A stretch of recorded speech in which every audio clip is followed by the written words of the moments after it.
Hello, my crafty friends. Watching the live stream. I don't know if it was if it was in my live stream or in someone else's, but Pamela Foster said that she uses Elmer's glue all and some water-based polyurethane, and she puts like 3 ounces of this to about a quart, maybe a little less than a quart, because she puts it in a quart jar and she would need room to stir it. So, less than a quart, but more than a pint of glue, and add some water if it's too thick. And she makes her own Mod Podge kind of thing. And so I decided to try it. And I found 2 different kinds. This is called polyacrylic, but when I asked the girl at the store, she said it's the same thing as polyurethane and polyacrylic. They're the same thing. They're just different brands call them different things. This one, though, said it was a gloss, and this one said it was matte. Both of them are clear. This one cost about $6. This one cost about $10. So the Varathane brand is more expensive than Minwax brand. Anyway, I bought one of each, and I bought a new gallon of the Elmer's glue all I actually ordered it from Home Depot, and it was at Home Depot where I got these. And I decided I was going to fix up one that was matte and one that was gloss. And then I was going to try them out, and I was going to see which one I liked better. And I did, and these are not sticky. So it feels a lot like when I use I think has a little bit more durable finish than just the glue and water, which is what I've used quite often. It is glossier than just the glue and water. But the one thing I noticed is that you can't tell which one's the gloss, which one's the matte. And I know I did one with gloss, and I know I did one with matte. But if you just ask me to looking at them here, I'm not sure I could tell you which is which, except that I know because I put a G on the back and an M on the back, gloss and matte. So something about putting it with the glue makes the matte one glossy too, or the matte is just not as matte as I would have expected it to be. I don't know, but I did this one glossy and this one matte. Both of them feel nice. I can't really tell much difference among them at all. I also covered these in the glossy. This one is shinier, but I don't know how much that has to do with the kind of paper that's on it, that's underneath it. The colors, like there's more white than on this one. Or if it's just I happen to not have them in the same angle of light or something. But both of these I did with the glossy.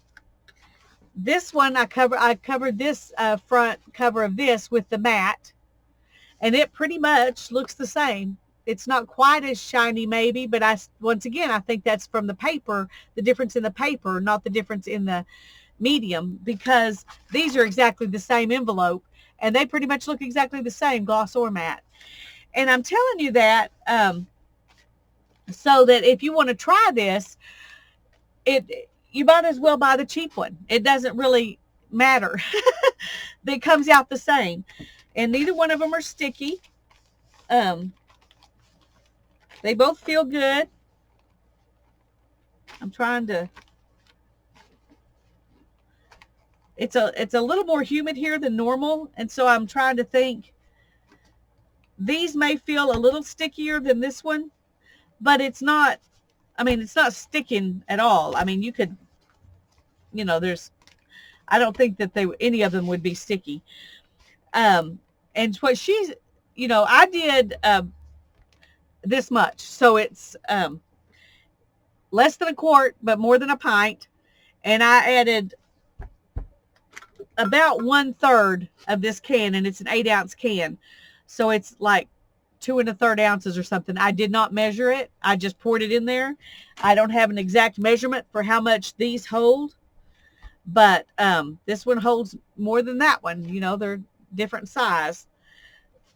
Anyway, if you want to use some of this, I think it works nicely. It works very nicely. I'm very happy with it.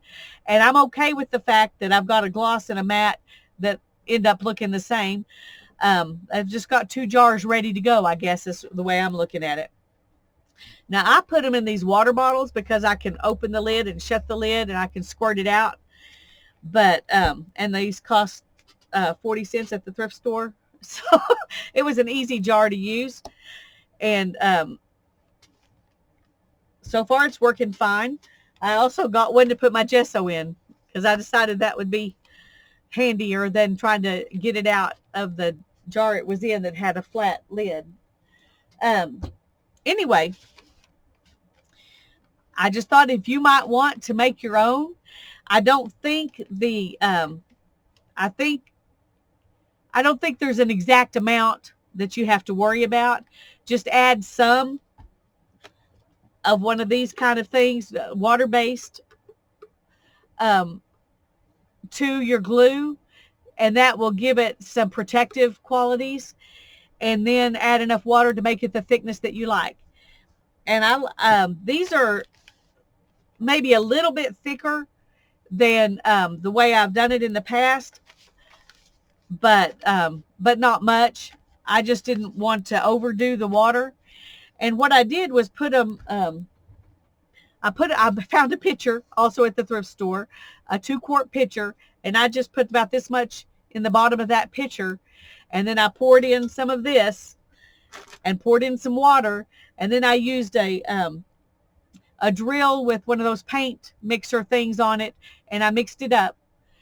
I know Pamela said that she used an old immersion blender thing that she just happened to have. Well, I didn't happen to have one of those. And I found one at the thrift store, but it was $5, and the paint mixer thing for the drill was $5. And so I just went ahead and bought the paint mixer thing. But anyway, I think it's a good plan. If I spent $16 if you account tax on the glue, and then probably another $16 on this if you count, you know, so that's like $32. And I have a gallon, probably a gallon and a quart, because you add water and you add this to the gallon of glue, and I'm just mixing it up a little bit at a time. So I don't know what a gallon of Mod Podge would cost.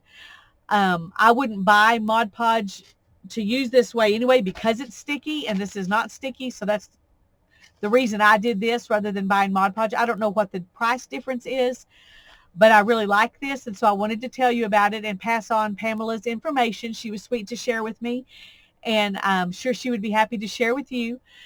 But I wanted you to see that it does. If you're wanting something that's truly matte, this probably is not the thing you want to do, because this is not truly matte. And it's not, you know, it doesn't look quite as glossy. You know, in the camera, it looks even glossier than it does when you're just looking at it, because it reflects. But anyway, I like it. I'm happy with the product. I'm happy with how it looks and feels on my paper. So I just wanted to share that with you today. And it's not an exact recipe. You just kind of have to play with it. But that's what I did. I just played with it, and I like the results. So anyway, God bless you, and I hope you get a chance to try it out. Bye-bye.